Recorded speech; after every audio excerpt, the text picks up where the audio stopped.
하나님의 은혜는 사모하는 자에게 더 주십니다.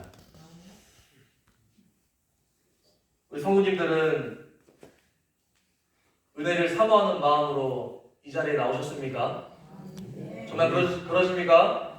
네, 그런 줄 믿습니다. 마태복음 7장 7절에서 구하라 그리하면 너희에게 주실 것이요 찾으라 그리하면 두드리라 그리하면 열릴 것이다 라고 하셨습니다. 구하는 이마다 받을 것이요 찾는 이는 찾아낼 것이요 두드리는 이에게는 열어준다 라고 하셨습니다. 그렇기 때문에 우리는 구해야 됩니다. 은혜를 구하는 자에게, 우리 주님을 만날 수 있도록 간절히 찾는 자에게 우리 주님이 만나주실 것을 굳게 믿으시고 더 우리 주님을 찾고 구하고 주님께만 두드리시기를 간절히 바랍니다. 본문에서 예수님께서는 한 여인을 칭찬하시는데요, 그녀가 사랑하는 마음이 참 크다라고 말씀하시고 칭찬하셨습니다. 오늘 말씀을 통해서 더 큰 사랑도 구하시고요, 더 큰 은혜도 구하시고요, 그리고 더 헌신할 수 있는 간절한 마음도 구하셔서 하나님 기쁘시게 하는 삶만을 살아가시기를 간절히 바랍니다. 먼저 47절의 말씀을 보시면 내가 내게 말하노니 그의 많은 죄가 사하여졌도다 이는 그의 사랑함이 많음이라 라고 했습니다. 본문에서 예수님의 말씀을 보면 많은 죄가 사함받으면 많이 사랑하고 죄사함을 적게 받으면 적게 사랑한다 라는 말씀으로 우리가 볼 수 있습니다. 그러면 우리 주위에도 저 사람 되게 사랑이 많네 라는 그런 사람이 있기도 하고요, 저 사람은 교회 다녀도 왜 저렇게 사랑을 못하지? 라는 그런 사람이 있을 수도 있습니다.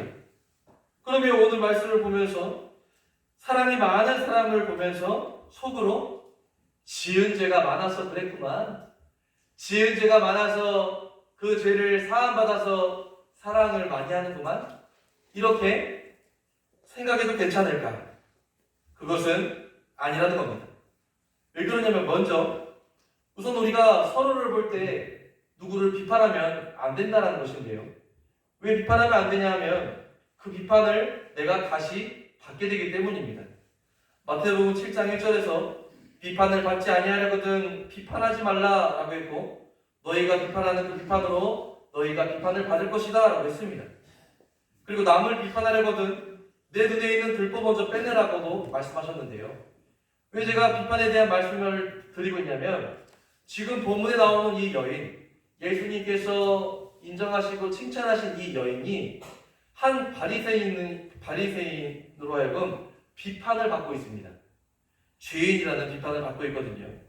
그런데 우리가 볼 때 자기도 죄인이면서 누구한테 죄인이라고 비판하는 것인지 어이가 없습니다. 이 여인이 어떤 죄를 지었는지는 알 수 없지만 예수님께서 이 시몬이라는 바리새인의 집에 들어가서 함께 식사를 하려고 하실 때 37절에 그 동네에 죄를 지은 한 여자가 있었다라고 말씀하고 있거든요. 그 동네에 죄를 지은 사람, 어느 누가 보아도 그 여인을 볼 때 죄가 있다라는 것을 알 정도로 공공연하게 죄인임을 알 수 있는 사람을 말합니다. 적어도 그 동네에서 그 여인은 얼굴을 들고 다니지 못했을 정도였을 것입니다. 그 여자를 보고 어이구 그때 그 죄 지었던 여자네 하고 혀를 끌끌 찰 수 있는 그런 사람이었던 것이죠. 그런데 그녀의 행동이 이상합니다. 바리새인의 집에 앉아있는 예수님께 나와서 울면서 자신의 눈물로 예수님의 발을 적시고 그리고 자기 머리털로 닦은 후에 자기가 가져온 그 발에 입 맞추고 자기가 가져온 그 향유를 부었다라고 기록하고 있습니다.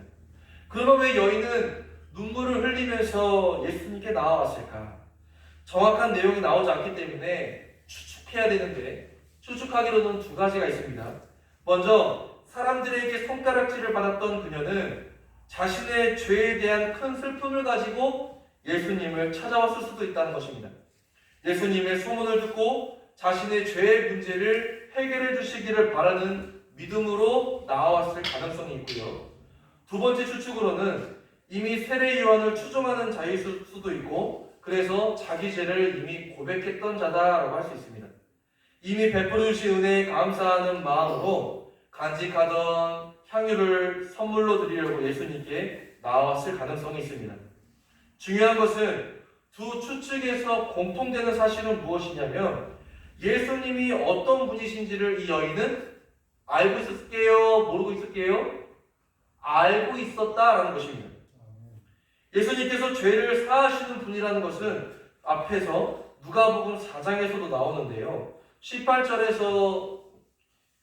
18절에서 한 중풍병자가 나오는데, 예수님이 너무 인기가 많으니까 지붕을 뜯고 지붕에서 그 중풍병자 친구를 줄을 달아서 내리웠을 때, 그때 너 믿음대로 사함을 받았다라고 예수님이 말씀하셨습니다.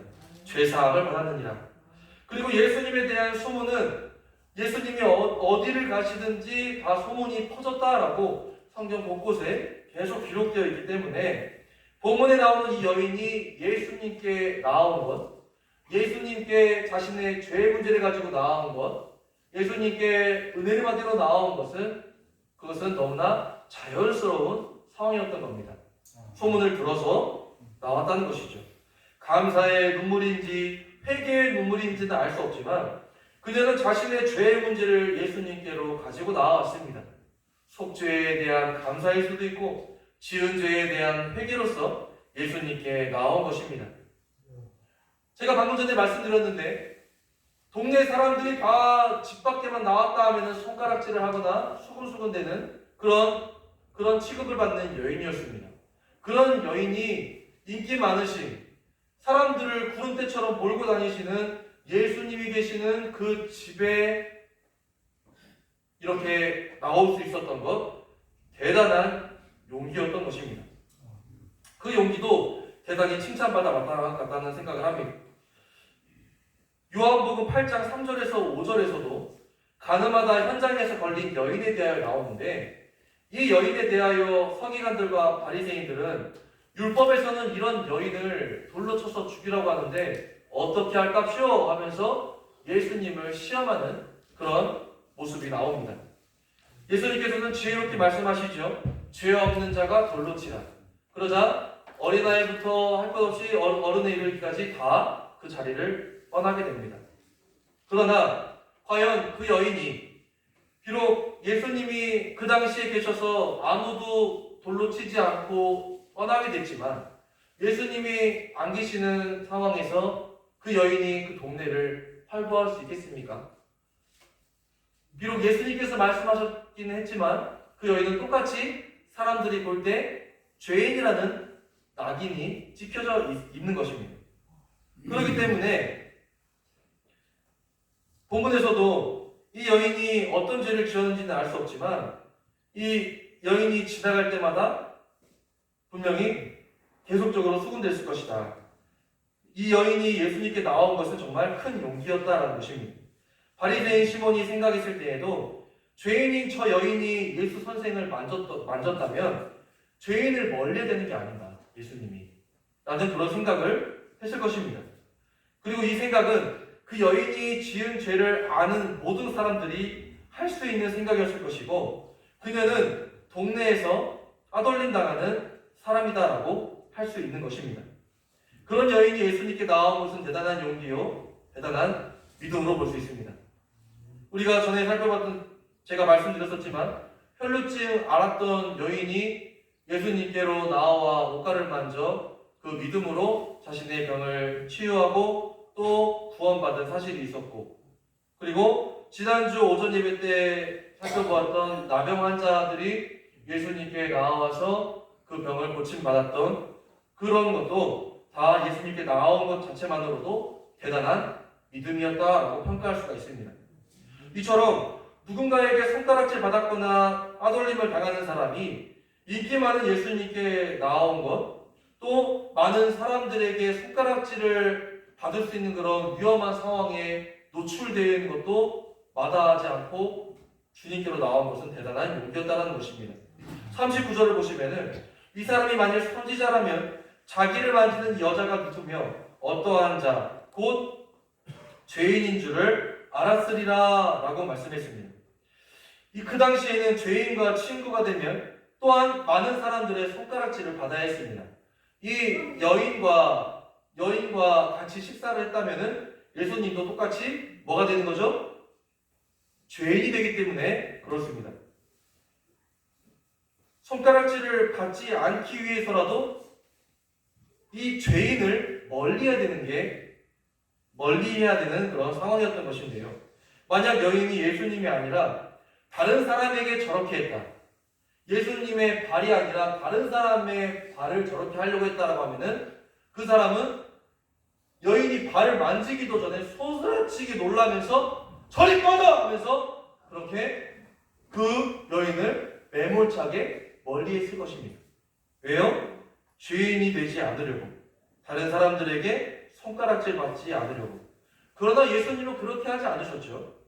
아무 말하지 않고 그저 눈물을 흘리며 예수님께 자신이 해드릴 수 있는 최고의 섬김을 하고 있는 이 행동을 하고 있는 이 여인에게 예수님은 그녀의 죄를 사해 주셨습니다. 48절에 여자에게 이르시되 내 죄사함을 받았느니라 라고 말씀하셨습니다. 여인에게 예수님은 꼭 필요한 존재셨습니다.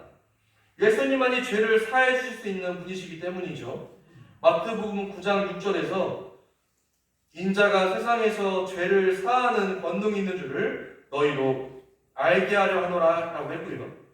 요한복음 1장 19절에 세례 요한이 세상 죄를 지고 가는 하나님의 어린 양이로다 라고 했습니다.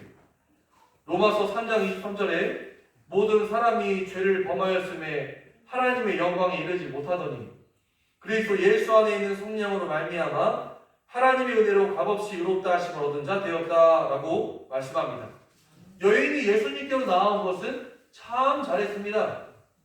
지난주에 나병 환자 10명 중에 한 명이 감사한 마음에 예수님께 나와 엎드려 절했다라고 했으니죠. 그죠?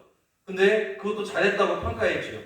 왜냐하면 그의 육신의 질병까지 치유되지만 또 자신의 영혼의 문제까지도 치유받았기 때문에 그가 참 잘했다는 것입니다. 이 여인도 참 복이 있습니다. 예수님의 발을 자신의 머리털로 씻겨드리고 자신에게 있어 가장 귀한 향유를 예수님의 발에 발라드렸기 때문이죠. 왜 우리가 부러워야 될까요? 우리는 그렇게 하지 못하기 때문입니다. 예수님의 발이 저렇게 전도서 장로님 거리에 있어서 제가 설교하다 말고 예수님의 발을 신발 벗기고 씻겨드릴 수 있으면 얼마나 좋을까요? 그러나 우리는 그렇게 할 수 없지만 이 여인은 예수님의 발을 직접 만졌다는 것, 예수님 발에 눈물을 뚝뚝 떨어뜨리며 자신의 머리털로, 남자는 할 수 없지만 여자들의 그 머리털로 닦아드리고, 그리고 또 그 발에 입 맞추고 또 가장 값진 그 향유를 부어드려서 고이고이 발가락 사이사이, 새끼 발가락 사이사이 이렇게 다 발라드린 그 여인의 모습이 얼마나 부러운지 모릅니다.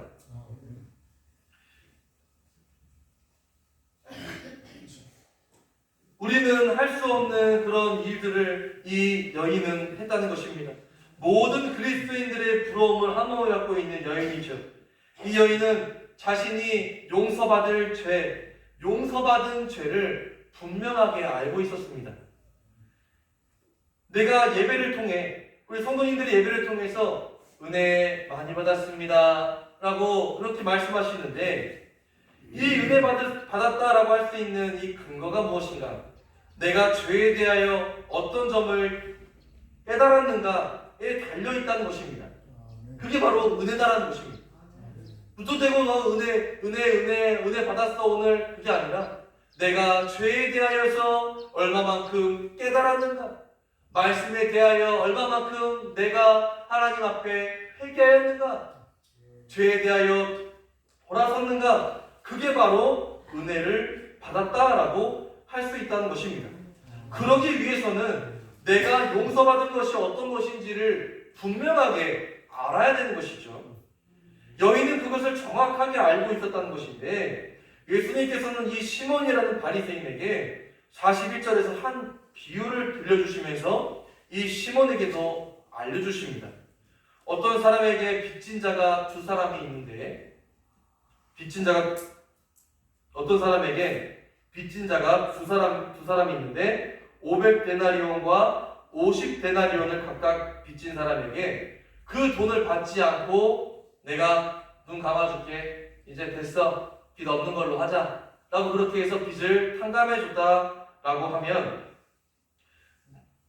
누가 탕감해준 자를 사랑하되 더 사랑하겠느냐라고 그렇게 예수님이 질문을 하셨습니다. 그래서 이것을 한 데나리온이 하루 품삯이에요. 그러면 500데나리온 500일을 일해야 되는 거고 50데나리온 50일을 일해야 되는 그런 상황인 것입니다. 보통 아침에 몇 시부터 일하러 나가죠? 몇 시부터 일하십니까? 해 뜨면 8시부터 나가세요? 더 빨리 나가시는 분도 있죠? 예, 자기 일은 그렇게 할 수 있죠. 자기 일은 더 빨리 나가가지고 1분 1초라도 더 열심히 하려고. 그리고 어제까지 일하죠? 해질 때까지 일하죠? 그래서 수요 예배 시간 30분 뒤로 늦춰졌죠? 예, 해질 때까지 일합니다. 자, 그래서 광양 기준에 여성분들은 하루 일하면 하루 품삯이 8만원에서 10만원 받고요. 광양 기준입니다. 그리고 남자분들은 12만원에서 한 15만원 정도 받는다 그래요. 그러면 이 하루에 10만원을 잡고 500일을 일하면은 돈 5천만원과 또 그리고 500만원이라는 이 금액이 나옵니다. 그러면 5천만원 10만원 잡고 500일을 일해서 벌 수 있는 5천만원과 50일을 일해서 벌 수 있는 돈 500만원의 차이입니다.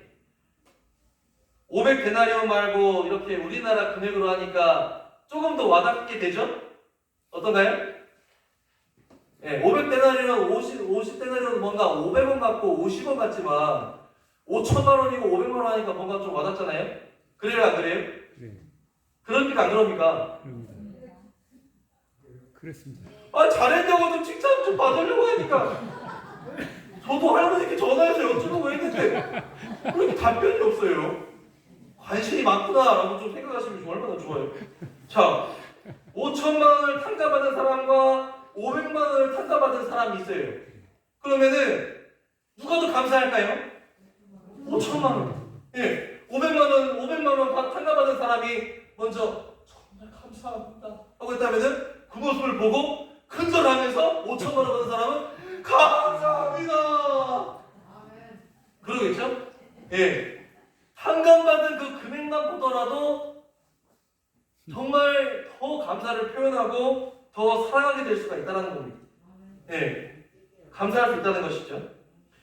예수님의 질문은 당연한 답변이 나올 수밖에 없는 너무나 쉬운 질문이기 때문에 말 안 해도 될 수도 있지만 바리새인 시몬은 많이 탕감을 받은 자입니다라고 답했습니다.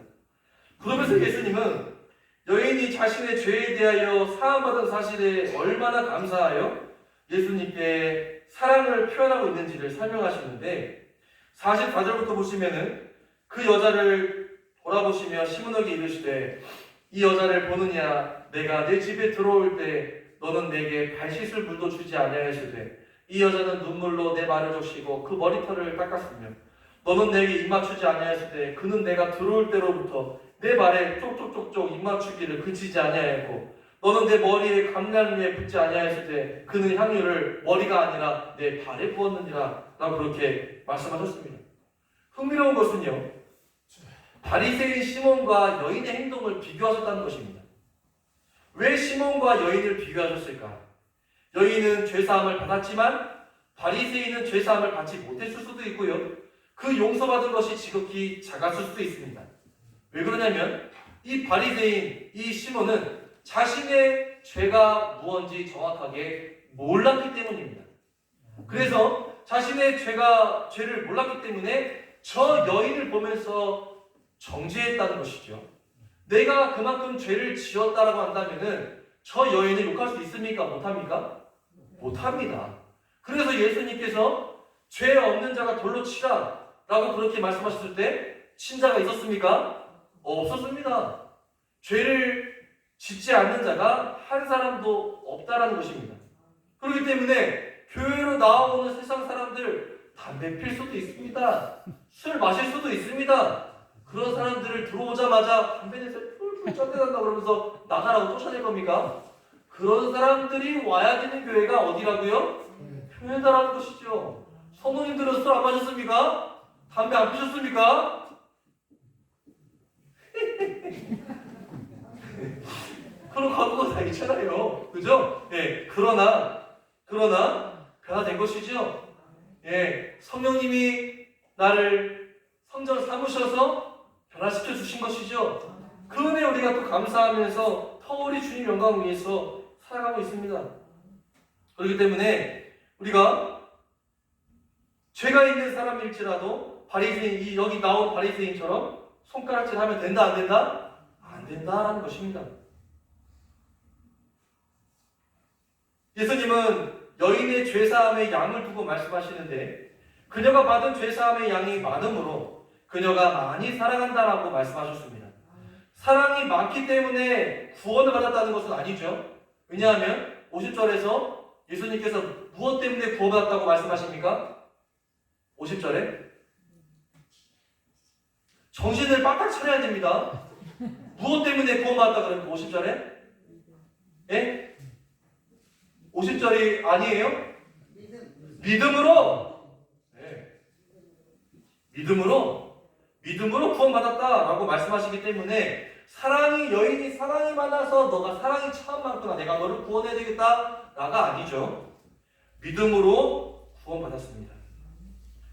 그러나 분명한 것은 예수님께서 여인에게 베풀어 주신 그 은혜를 이 여인이 분명하게 알았다라는 것입니다. 5천만 원의 빚을 지은 사람이라고 한다면은 이 5천만 원의 이 빚의 값을 알게 됩니다. 그죠? 저기 방방이가 두 개 합해서 100만 원인데 10만 원에 일당으로 치면은 며칠 일해야 됩니까? 며칠 일해야 저거 100만 원 살 수 있어요? 10일을 일해야 됩니다. 네. 그러면은 50만 원 어떤 권사님이 찬조하셨고 또 어떤이 아니고 여전도에서 50만 원을 일단 찬조했어요. 그러면은 그분들의 수고가 딱 보이죠. 네. 아유, 뭘 동안 진짜 세간하게 일해가지고 진짜 얼마나 고생했어요. 우리 아이들이 세간하게 타고 있습니다. 네, 우리 뛰었다면 땀만 빨빨 흘려가지고 샤워를 안 할 수가 없어요. 열심히 뛰고 있는데 그만한 가치를 알게 된다는 겁니다. 우리가 찬송가 가사에서도 너희 복을 뭐하라 그럽니까? 세어보아라라고 합니다. 내가 받은 복을 세어보는 그 사람이 더 감사하게 되는 것이죠. 지난주에 설교 제목이 뭐였습니까? 오전 예배 때? 뭐를 회복시켜 주셔서? 예? 제발 박순례 A 권사님? 방금 이렇게 움직였는데? 예? 마스크 있어서 감사를 이렇게 마스크 움직여가지고 알고 계셨을 거 생각해요. 감사를 회복시켜주셨어요. 이 감사도 우리가 몰랐던 감사가 있죠. 그리고 또 너무나 당연하게 생각했던 감사가 있습니다. 그러나 지난주 중에 이런 것도 감사했네, 저런 것도 감사했네 생각하셨죠? 하나님께 영광 돌렸죠? 예, 그렇게 하실 줄 믿습니다. 그러면 이 5천만 원의 이 빚을 진 사람을 한다면은 이 5천만 원의 이 가치를 알고서 이것을 탕감해준 그 은혜에 더욱더 감사할 수 있게 되는 것입니다. 그처럼 우리가 예수님께서 우리의 모든 죄를 이라고 하지만 그 모든 죄에 어떤 죄가 있냐는 겁니다. 어떤 죄, 다 지으신 죄들이 다 다르실 텐데 그 죄를 그대로 주님께서 방임하셨더라면, 그대로 내버려 두셨더라면, 우리 주님이 우리를 만나주지 않았더라면, 그 죄가 죄인지 깨닫지 못했더라면 내가 지금 이 자리에 나와 주님의 은혜를 갈구하지 못했다는 것입니다. 그렇기 때문에 우리가 받은 은혜, 그것은 뭐와 연결됩니까? 우리가 지은 죄와 연결된다는 겁니다. 우리가 지은 죄가 얼마나인지, 그 죄를 하나님께서 사해 주셨다는 것을 깨달아야만 그것이 은혜로서 된다는 것입니다. 왜 이스라엘 백성들이 하나님의 은혜를 다 잊어버렸습니까? 기억하지 못했기 때문입니다. 자신들을 하나님께서 구해주신 애굽에서 나오게 하신, 탈출하게 하신 그 은혜를 잊어버렸기 때문입니다. 우리에게 베풀으신 그 은혜를 우리가 잊어버리게 되면 감사도 줄어듭니다.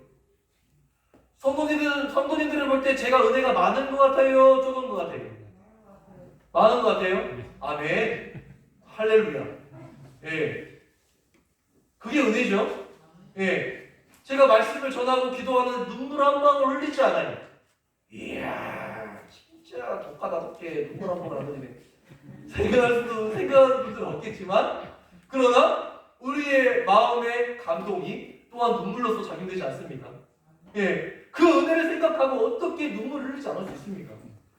내가 지은 죄를 생각하면, 내가 지은 죄를, 그 죄를 사해주신 예수님을 생각하면, 그 얼마나 더러운 죄들인데 예수님의 그 내 죄 때문에 십자가에 못 박혀 죽임 당하셨어요? 그 고난을 받으신 것을 생각하면 어떻게 눈물을 안 흘려요? 어떻게? 눈물 없이는 예배를 드릴 수가 없고, 눈물 없이는 기도할 수 없는, 찬양을 그냥 할 때 가사만 뻐끔뻐끔 하는 게 아니라 그 가사를 생각하면서 눈물을 또 흘릴 수밖에 없는 거죠. 그 은혜가 우리 성도님들에게 충만하기를 원합니다. 그러려면 은혜 받았습니다, 대충 얼버무리는 게 아니라 이 5천만 원, 이 500만 원, 이 분명한 가치를 알듯이 딱 내가 지은 죄에 대하여 분명하게 알기를 원합니다. 그래서 그것을 알고 우리 주님께, 주님, 제가 그랬던 저였는데 그랬던 저를 이렇게 오신 주님께 어찌 감사하지 않을 수 있겠습니까? 감사합니다. 그리고 또 우리가 살아가면서 죄를 안 짓습니까? 너무나 많이 죄를 짓습니다. 그러나 그럼에도 불구하고 끊임없이 이렇게 예배 자리에 나와 예배 드릴 수 있게 하신 것, 하나님의 은혜 아닙니까? 지난주 중에 지었던 그런 죄, 감사를 회복시켜 주소서라는 말씀을 깨닫지 못하고 또 기억하려고 하지 않고 말씀 붙잡지 않고 언제나 일 시작하나 언제나 일 끝나나 그런 생각만 했던 내 자신을 용서해 주시옵소서. 그런 것도 기도의 제목이 되지 될 수 있지 않습니까? 그러므로 오늘 말씀을 통해서 우리 성도님들은 이제 은혜 받았다라고만 추상적으로 느끼거나 고백하지 마시고, 어떤 것을 어떻게 깨닫게 해주셨더라, 내가 오늘 예배를 들어보니 내가 죄인 중에 괴수더라 라는 그런 바울의 고백을 할 수 있는 그런 은혜의 사람들이 다 되시기를 원합니다. 그렇게 하나님께서 깨닫게 해주신 은혜를 더 세밀하게 발견되어야 됩니다. 그래서 5천만 원이 아니라 성경에는요 1만 달란트가 나옵니다. 1만 달란트. 데나리온이 수천 개가 있어야 되는 건데, 이 데나리온, 이 1만 달란트 이 비유처럼 하나님께서 베풀어 주신 그 사해 주신 죄값을 더 깊이 깨닫자라는 것입니다. 더 깊이 깨닫게 되어서 본문에서 나오는 여인보다 더 큰 사랑을 베풀며, 그리고 더 큰 은혜를 나누며, 더 큰 은혜를 끼치며 살아가는 우리 성도님들이 되시기를 바랍니다. 마지막으로 우리는 하나님의 뜻대로 그래서 근심하며 살아야 됩니다. 세상 근심은 사망에 이르기에 충분합니다. 그러나 하나님의 뜻대로 하는 근심은 너무나 이롭습니다. 좋은 것만 있습니다. 우리가 오늘은 또 어떤 은혜를 주실까? 어떤 죄를 깨닫게 해주실까?